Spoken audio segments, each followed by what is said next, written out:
안녕하세요. 법무법인 기성의 대표 변호사 박보준입니다. 오늘은 지난 평택 포승지역 지역주택조합 관련하여 진행사항과 압류 신청에 따른 담보 제공에 관한 이야기를 잠깐 할까 합니다. 지난번 평택 포승 지역주택조합 탈퇴 및 환불을 위해 사건을 수임한 분들의 가압류 접수를 하였다고 말씀을 드렸습니다. 이후 담보 제공 명령이 나왔는데 3명의 의뢰인 모두 효력이 없는 안심보장 증서를 이유로 가입을 하셨고 추가 분담금 등의 기망이 있었습니다. 하지만 가압류 신청에 따른 담보 제공 명령에서 공탁금의 한 3분의 1가량을 현금으로 부담하라는 명령이 나왔습니다. 개인별로 금액이 수백만 원 되다 보니 부담스러워 하셨는데요.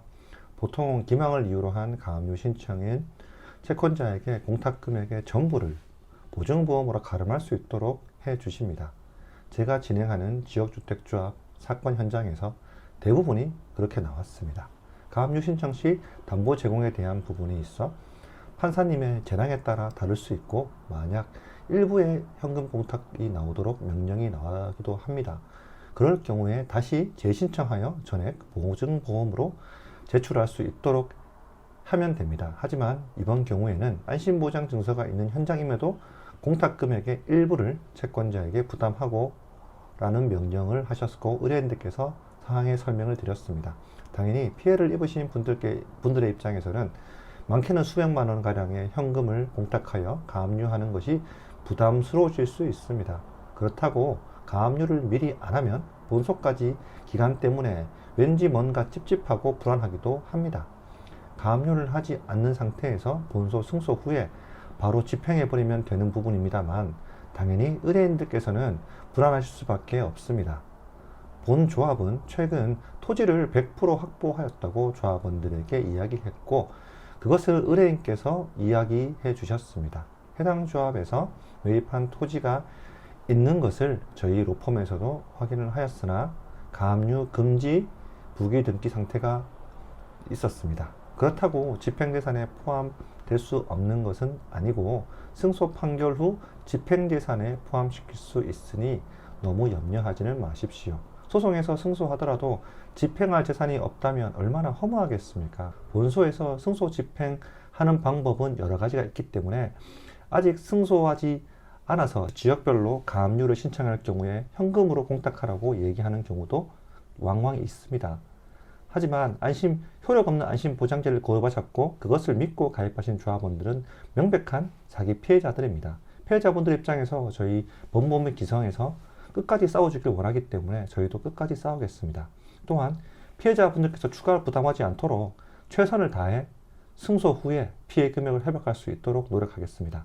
본 현장의 진행 결과에 대해서는 추후에 더 추가로 공유해 드리겠습니다. 피해가 있으신 분들께서는 꼭 저희 로펌이 아니더라도 변호사에게 상담을 받아보시기를 권해드립니다. 더하여 한 말씀만 더 드리자면 이렇습니다. 저희한테 계속 어떠한 소송을 했는데 집행재산이 없어가지고 자기도 오랫동안 집행을 못하고 있으니 변호사비를 받기 위해서 지역주택조합 다른 조합원에게 어떠한 얘기를 하지 말아 주십시오 하는 분들께서 계속 댓글로 저희한테 얘기를 하고 있습니다. 그렇습니다. 피해가 발생을 하였고 그 피해를 발생한 여러분들이 계시고 그 피해를 복구하는 과정이 결국 그 피해를 했더라도 사업을 진행하겠다고 생각하시는 분들이 계실 거고 그렇지 않고 피해를 복구하기 위해서 변호사를 의뢰를 해서 소송을 진행하는 분도 계실 겁니다. 그 둘 중에 무엇이 옳다 나쁘다는 말씀드리진 않겠습니다. 그러나 제가 드릴 수 있는 말씀은 이겁니다. 명백한 기망행위로 인하여 조합 가입을 하셨던 분들은 제가 민형사 모든 수단을 동원해서라도 반드시 여러분께 원금을 찾을 수 있도록 최선의 노력을 다하겠습니다. 최근 제가 4년에 걸쳐서 광주 탐벌 지역주택조합 역시 같은 방식으로 형사 민사소송을 제기해서 결국 금액을 전부 회수하였습니다. 결국 그것은 어떠한 방법론, 그러니까 돈을 받는 방법론에 불과한 것 뿐이지 그렇다고 내가 재판을 받을 것이 없으니까 딴 사람은 하지 말라는 그런 놀부심보로 말씀을 하시면 다른 조합한테 상처가 될 수 있습니다. 그 말씀 꼭 명심해 주시고 혹시나 지금 말씀 한 번 더 드립니다.